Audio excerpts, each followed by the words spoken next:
So this week with the Queen of Free, we're talking about generosity and giving, which may seem like a strange topic since we're always talking about how to save money, but this is really important in particular. You're going to kind of explain what you mean by this here with your first tip. Well, I think that you really need to be wise about researching a situation that you may want to be generous to. And I think one of the very best things you can ever do with money is be generous. And so if you save it, let's use it wisely. But let's also be sure that we know, first of all, if there's a cause or a person that you'd like to be generous toward, exactly what's going on. And if there's somebody else already on the ground doing work, so you're not duplicating some of the efforts of both money and resources. Let's talk about donating. You have some tips and some parameters on when it comes to donating those physical items, not just money, right?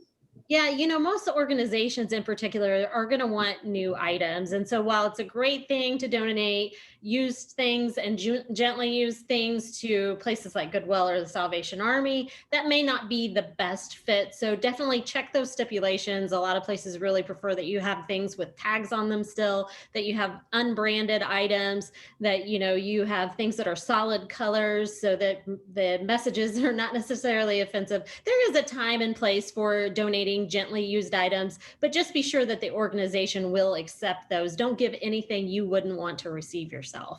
And you said this is actually good to make sure you brush up on those organizational skills, right? Explain how that relates.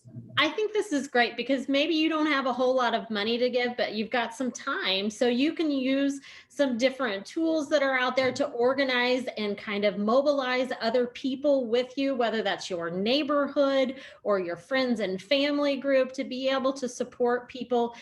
If someone's in the hospital, support a family that's in need, or just be able to encourage people to share the message of another organization to be able to get them to give too, because we're better together.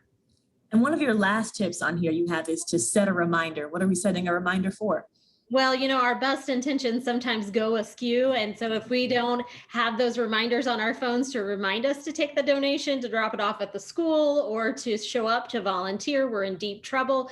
A basic reminder function on your phone will be great, but you can also use tools like Sign Up Genius, Meal Train, or also Amazon Wishlist is another great one to be able to help mobilize people using technology to your benefit to show someone you care. Great tips. Where can we find these from you?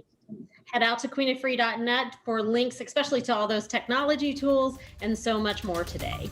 And as always, we'll get these posted for you at WTHR.com too. A pleasure talking with you, Sherry. See ya. We'll be right back.